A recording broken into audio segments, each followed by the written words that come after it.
Hey YouTube, this is Ben Yessel. How's it going? Um, let's see. I'm hoping this week doesn't go too badly. Well, I mean, I'm just expecting it to be a little bit chaotic, but not too bad. I just have a lot of things I have to do. I'm not exactly looking forward to it. I wanted more time to relax over the weekend, but whatever. Um, I'm trying to put out some stuff. I know.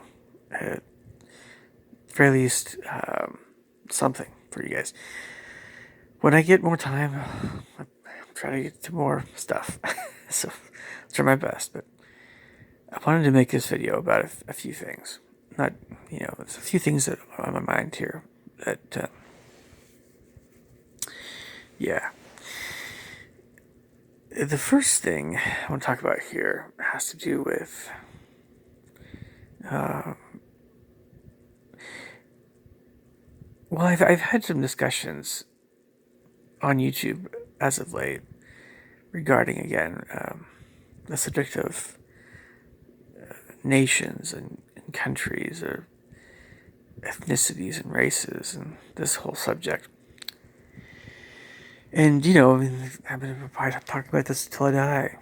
There's still a lot of stuff that none of us understand fully about the subject. No matter no matter how confident you are in your knowledge of this subject, there are always things that you could still learn. And there's definitely things that haven't been understood yet by any of us in a scientific sense or in a very absolute. I'll actually rephrase that in more of an absolute truth kind of standpoint regarding not only,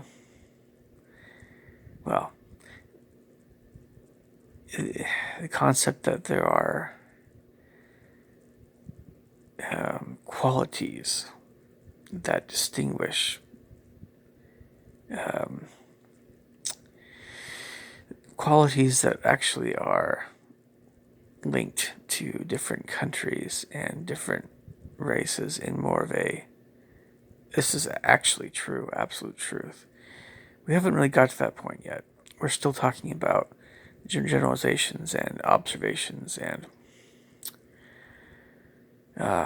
trends and things that are learned versus heredity versus environment, all this stuff. We're still talking about it. This is still something that we're all still trying to figure out.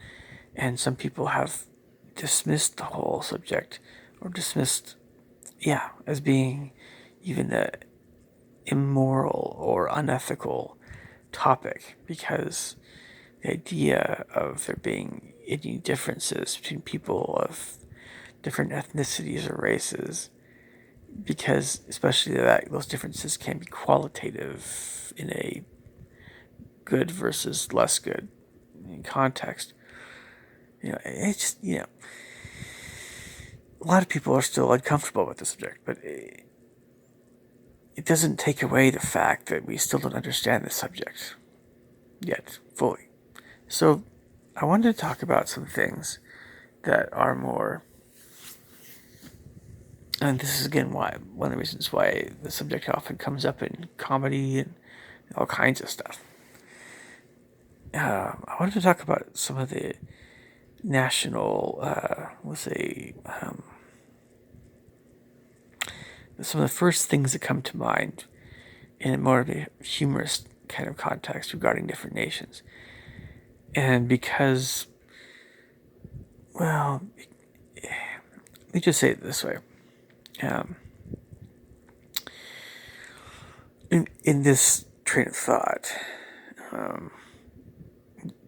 when it comes to, say, Africa, the African nations aren't exactly, in my opinion,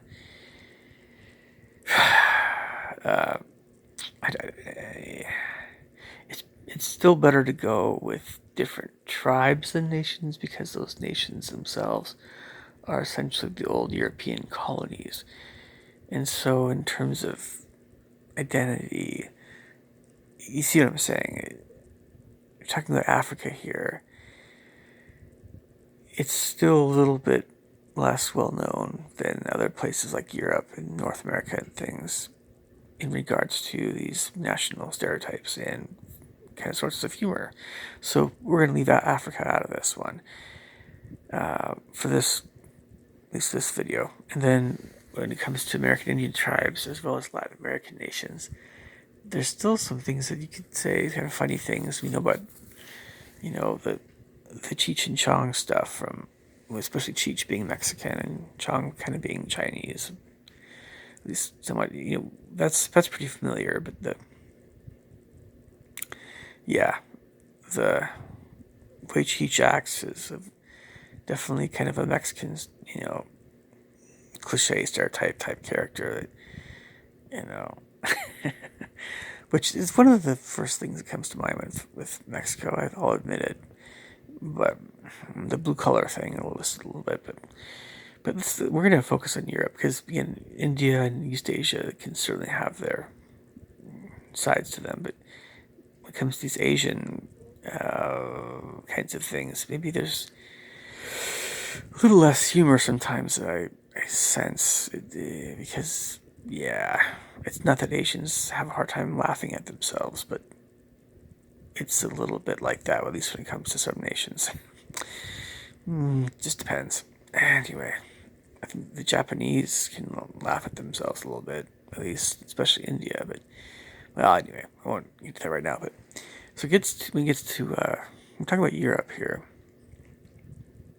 Obviously, the first kind of idea that comes to mind with France is like a womanizer, but cartoonishly or more humorously, like someone like a character like Pepe Le Pew, right? So the French guy who's got the funny hat, who's got his little cigarette, he's eyeballing some, he's eyeing some attractive woman. And he's just like, yeah. That's one of the first images that comes to mind with France. And of course, the French will often talk about the Italians as being the suave womanizers and that sort of thing. But or the artistic, the artiste, the French artiste, right?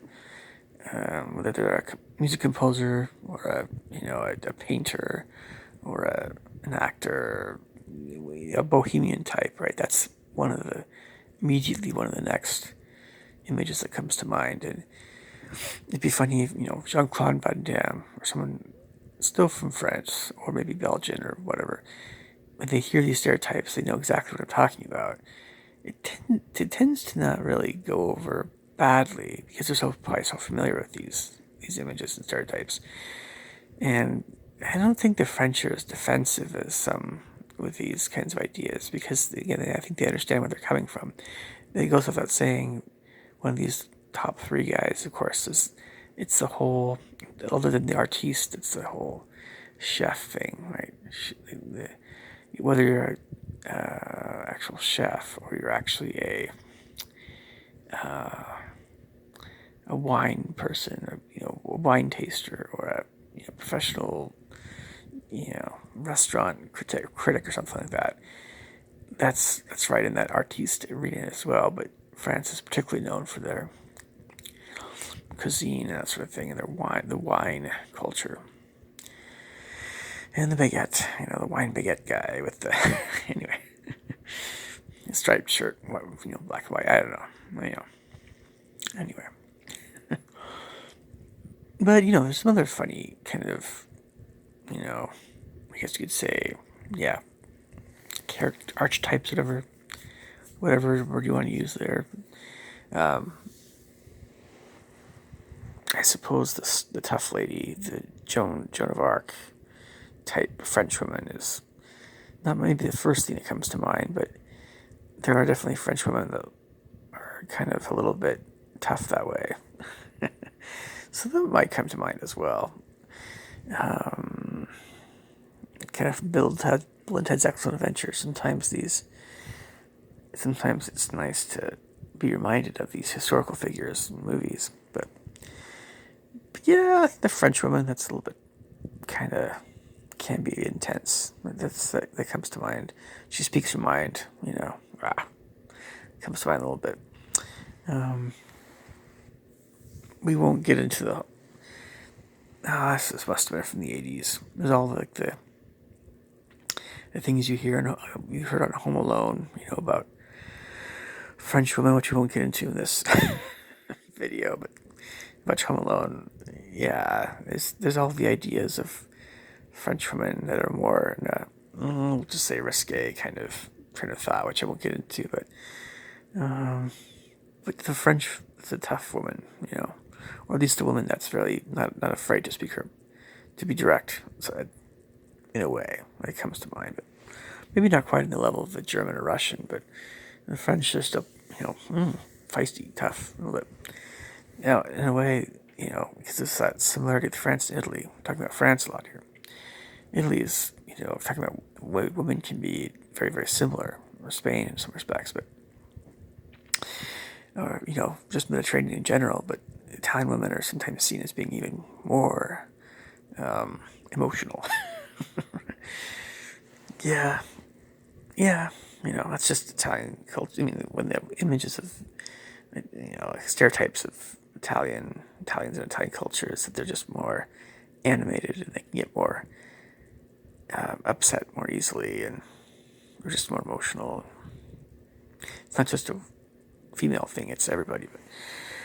But before that kind of, emotional Italian stereotype, there's the Italian chef that tends to feed you a lot of food. They're kind of chubby.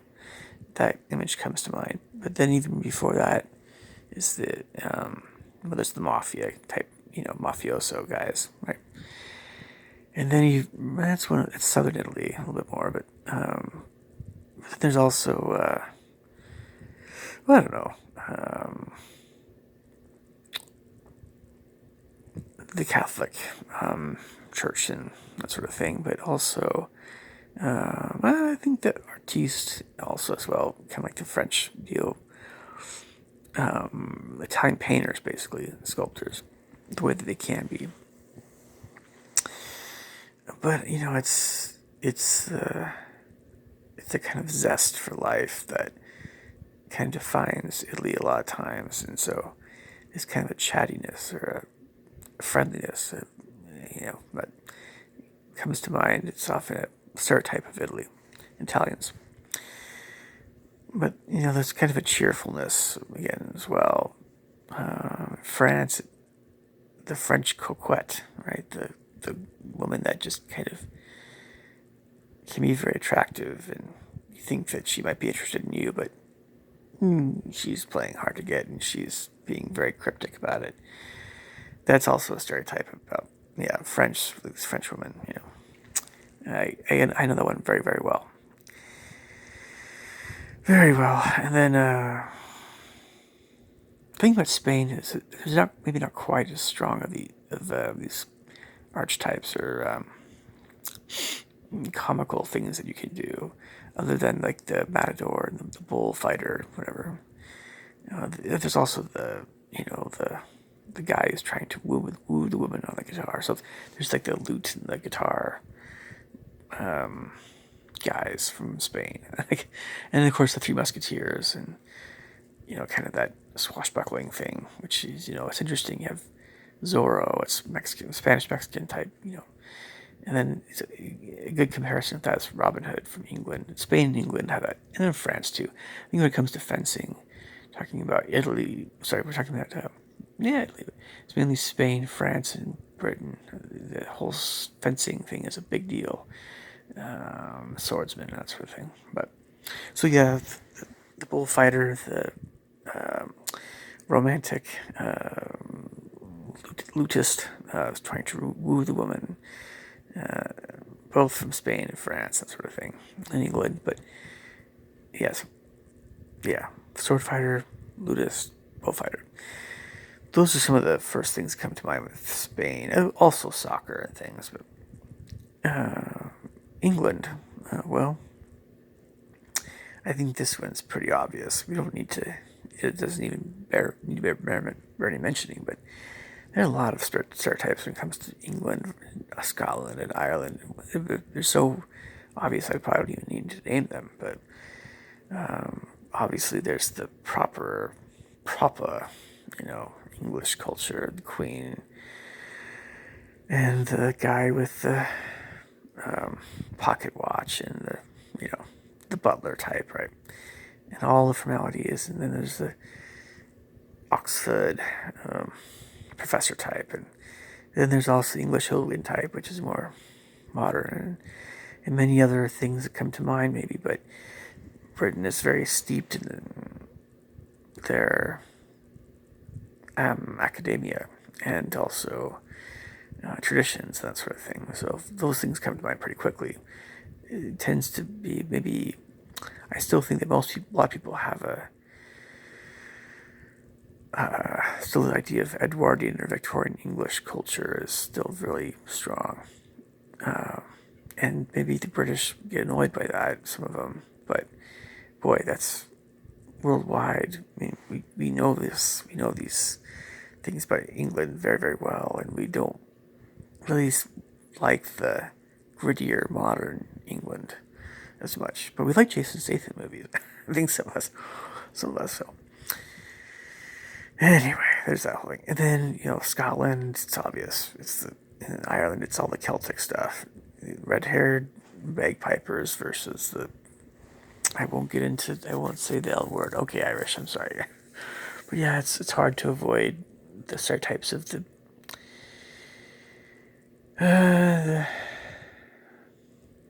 beer drinkers, the whiskey, whatever, all that stuff, the pub guys, all the pub type of things. And there's a potato farmers in Ireland, and I know all that stuff. So anyway, so moving on here a little bit. Those, when it comes to Western Europe, these are some of the most well-known, things we know about England, France, and Italy, Spain, somewhat too. But these are some of the big ones that we know about. And of course, Germany as well. We don't need to talk about that as well because it's pretty obvious as well. But obviously, the Stern German, right? And also the academic, kind of like England. Something kind of more a gentleman who's a little bit gruff, but stinking good at what he does, and very smart, very precise, very detail oriented, as well as the Southern German, like our Swiss clockmakers and that whole woodcraftsy thing. And there's many other stereotypes I know about Germany, some of which you don't need to get into right now, but they can be kind of comical, of course. But I think a lot of comedy comes from the German language being aggressive sounding. The funny thing is, a lot of people say Russians are very intimidating, but their language, in my opinion, Slavic languages in general sound like you're kind of eating something. So, but the Russian language has that nya kind of sound, which is similar to Spanish in a way. But so if Polish and Czech sounds like you're eating something, Russian kind of sounds like you're kind of wrinkling your nose or clearing your nostrils sometimes, or it has a kind of thing about some of the words, and so it can sound aggressive, but maybe German is famously so that way. But of course, Scandinavia, I think a lot of people have this idea of Scandinavians being really nice and chill and friendly and not as intense as Germans and stuff, but I don't know if the Scandinavian stereotypes are quite as well known. I just know that there's a great deal of desire amongst a lot of Scandinavians, and more of I've sensed this to just be kind of not really in your grill, not really in your business. It's kind of you got your thing going on, I got my thing going on, and so kind of an aloofness. But that's not really a funny stereotype. I don't know, other than the Viking trains of thought, which isn't really a humorous thing, but I don't find Scandinavia to be quite as humorous in their ideas and stereotypes as many other countries in Europe because I don't know. I know there's some humorous stereotypes and things, caricatures and stuff. I don't know. I mean, anyway, you guys tell me what you think. But the Finns are particularly pretty serious and not really chatty in that way. So I'm sure there's something you can get from Sweden, Denmark, Norway. But I know I kind of skipped Wales, but let's be honest, Wales is also kind of pretty chill and relaxed and not really as comical as Scotland. Well, let's say Ireland. Scotland's more serious, but you can't get as much humor. I mean, you need a lot of humor from Ireland, Scotland, and England. But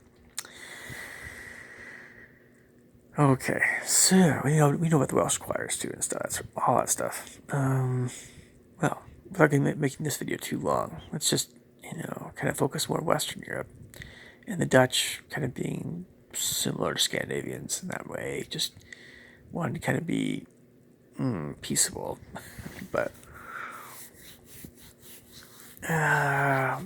touch on a few more things here. I know it's often the caricature of Greeks being guys that break plates a lot, the klutziness, but I don't know. Greeks, again, it's just not quite as vivid as Italians, but there's a lot of similarity. And by the way, I used to think John Belushi was Italian. Nope, no. John Belushi was Croatian or something. The Belushis were Croatian or something like that, Serbian, Yugoslavian, something along those lines. And so I was like, oh, well, that's interesting. But the funny thing is, Belushi could play a Greek, in his SNL stuff, Saturday Night Live, or Italian, whatever he wanted to do. He knew what he could do well and did well. But I'm sure he's very, very. It's funny because he was probably very aware of how much folks in that general area of Europe can play Greeks or Italians or that sort of thing. So I'm going to probably save other areas of Europe, like Eastern Europe, for different videos, so it's getting kind of long. But I also wanted to say that, I think Europeans are so familiar with these stereotypes to begin with. And it's not always the case that, we could laugh at these stereotypes and characterizations or caricatures, but not everybody can do that. But it's just something that is very familiar to people from these different countries, and so I still, as a general rule, don't bring this up unless I know someone very well. But I get a kick out of the French, especially the French thing, because I don't know why. I don't really know. It's the psychology behind it. It's the personality behind these different, caricaturizations and cultures in general. The English are really mindful of the parent culture, the original culture of England. They're very mindful of things like Christianity or morality and proper conduct, and also they're just very intelligent people. That's the parent culture. And okay, that's Germany's really pretty strict rules. Can be very patriarchal. It's older culture, kind of harsh discipline, similar with Eastern Europe. But detail-oriented, really hardworking people. You could definitely, if you take that to extreme, it can be comical, and everybody sees that extreme thing as being, if it's comical, as being a very German caricature. But when it comes to France, the really funny thing is I think it's just, if you exaggerate the French accent to speak English, or with the cigarette inside of the mouth, with just the way that the artiste kind of thing. It's there's something very humorous about that to me. There always has been. Yeah. And of course, we know that there's only a minority of French people that even act like that. But it's like maybe I just get a kick out of teasing the French. I shouldn't, but more than almost any other nation in Europe, I love teasing the French. I don't really always enjoy teasing Irish. No, I don't. I don't. Not as much. Not the Spanish. Not really the Italian so much. Maybe a little bit. And you can't really tease the Finns. I mean, it's like, I guess you could tease them for sometimes being so, stoic and silent and stuff, as a general rule, stuff like that. But yeah, the French is just funny, especially the artsy folks that act that way. I mean, I don't know. If I was in the Monty Python group doing sketches, just looking at them, I mean, look at that. A good chunk of their sketches were about Frenchmen, and yeah, freaking funny, really funny. But I think they also did Scandinavia once, by the way, and of course it was funny how they were doing Scandinavia, John Cleese and stuff. But they got into this whole historical thing with skiing and stuff. And I think they approached it something like some kind of academic light type of approach, which is, yeah, I don't know. Anyway, of course, you guys all know about John Cleese's outrageous French accent from the Monty Python and the Holy Grail. Yep, King Arthur. Anyway, you guys leave me thoughts and comments below. Catch you guys later. Take care. Bye.